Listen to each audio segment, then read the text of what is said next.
this one just straight in the queue we have inside. Yeah, thank you.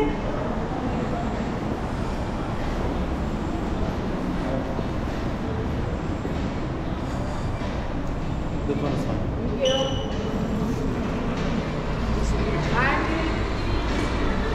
Power bank.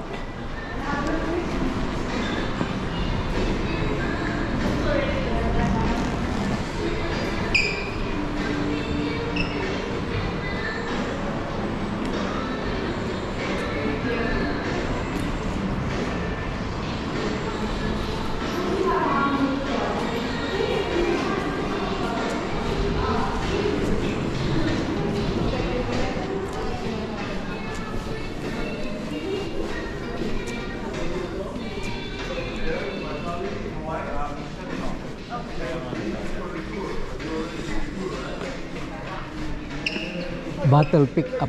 So please head into the line. Just there. Yeah.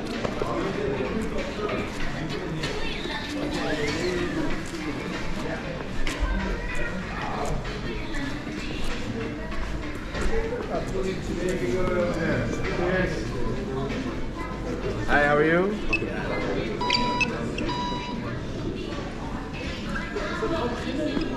Nee, laten we even lekker vullen. Ja, gewoon niet. Hij denkt, ja.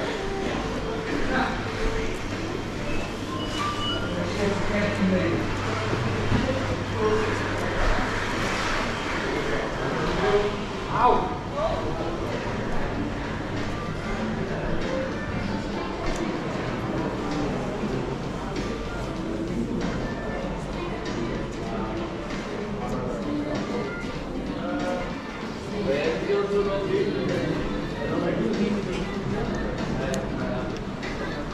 Alright, David.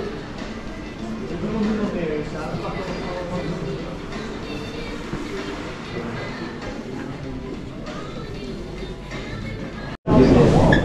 Welcome.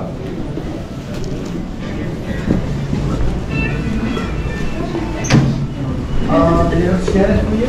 Without the full scanner, but you don't get your photos.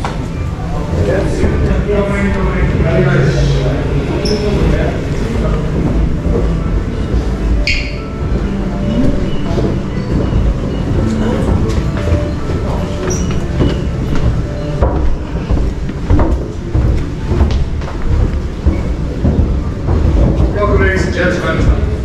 Welcome to Heineken Experience. As my colleagues said, we're going to start off with a short little history lesson, in which I'll tell you a few things about how Heineken developed from a local company to one of the biggest in the world. Beautiful about Heineken is that it's always been about the quality of beer, right? Our founder, Gerard Adriaan Heineken, he started brewing beer in 1864, 1863 actually, I have to say, here in Amsterdam at the Brouwersgracht, Brewers Canal, and there he rented a brewery. But after a few years, he made a little profit. He took some of the family savings and he said, I want to own my own brewery. So he had this building built.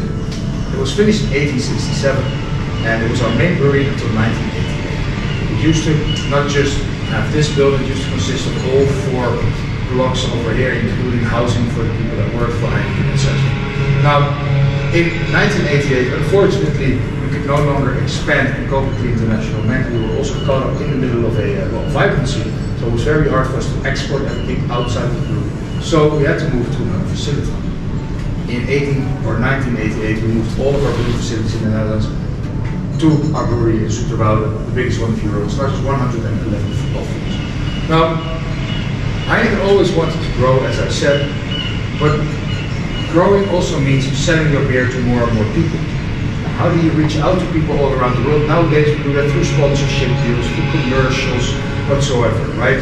I know, for instance, everybody knows how Heineken sponsors the UEFA Champions League, but it's also a bit more subliminal, right? With product placements in television series like, or movies like James Bond, or even those of you who've watched The Wire might have seen Heineken pop up every now and then. Every time they drink a beer in that HBO series, you can see that they drink a Heineken beer. In 1867, Heineken did not have opportunities like this. Heineken sold their beers in different ways. One of the ways that really helped Heineken out was the opportunity offered by the Dutch government to represent the Netherlands at the World's Fair in Paris. On this World's Fair, Heineken could of course present its beer. But being awarded a gold medal for this beer really was what meant a lot. Because from now on, people all around the world know about Heineken because the journalists present at the World's Fair, of course, reported on what they saw. Now, this means so much to us that nowadays you can still see the medal depicted at the bottom of our labels, right on both cans and bottles. So next time you have one of those beers, you can tell them 75 they were awarded this medal. Always a fun fact. Heineken played into the new demands pretty effectively. We were always able to sell our beers further and further away, and by 1890 we were basically selling our beers all around the globe. However, one country we had to wait a little bit for was the United States of America, one of Heineken's biggest markets, and we only went to the US in 1933. Does anybody know why? Well, from 1920 to 1933, the consumption of alcohol was illegal in America, right? This period is called the Prohibition. When in 1932 President Roosevelt ended the Prohibition, Heineken, of course, well, we saw our opportunity. So what we do, we loaded up a ship with 25 barrels and 50 crates of beer, not that much, but it made sure that we were the first foreign beer company to arrive on the shores of New Jersey. Right? It made such an impact that up to this day, Heineken is still the most important beer in America. We are very proud of that, but as I said, a very important market for us as well, and something that really makes us able to reach out to even more and more countries around. As I said, in 1988 we had to move from this facility, we moved to Zoeterwoude. That's where we now bottle and brew most of our beers. Just so you know guys, it's a huge facility, we bottle up to 770,000 bottles per hour. Wow. More than 750,000 bottles per hour. But the thing is, for instance, the United States only enjoys beers that come out of that brewery, so therefore it's only logical that we do so many. Now, if you continue the tour up the stairs, you can read everything about the founding father, Gerard Adriaan Heineken, but also about how Heineken has always been a family.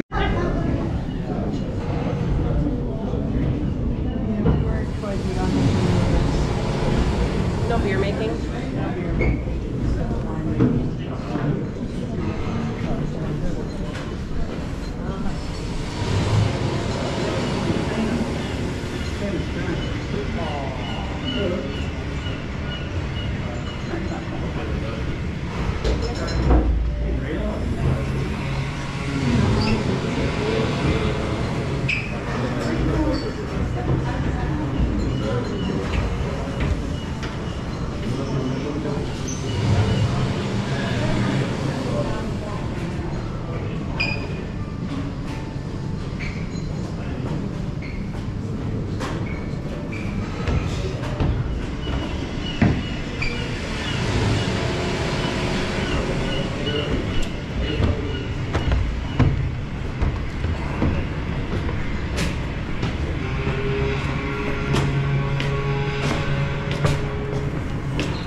Only two. Yeah. Hey guys, 4 people per number.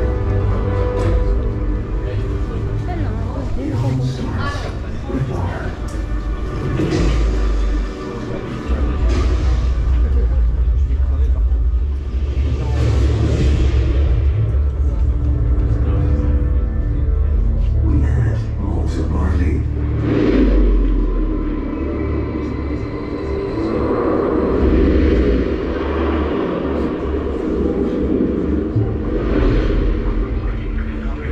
We heat it up to create a sugary liquid called wort.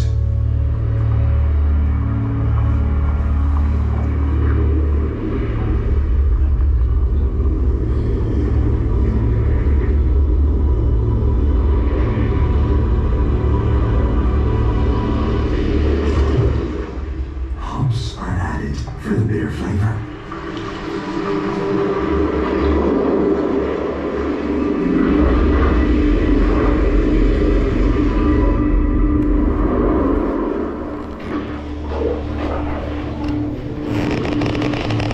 Yeast converts the sugar into carbon dioxide, alcohol, and a fruity flavor.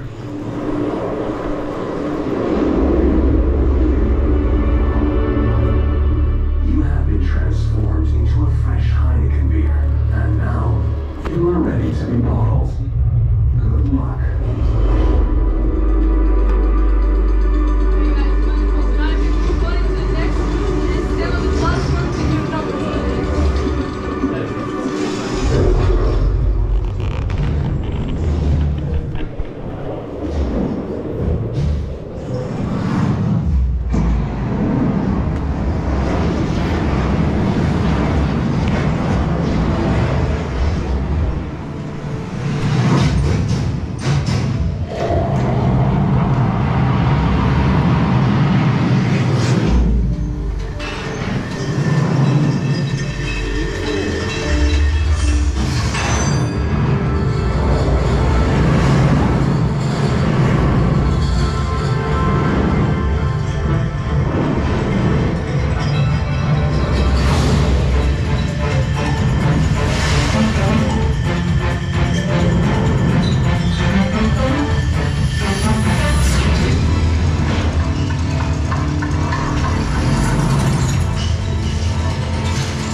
What's here?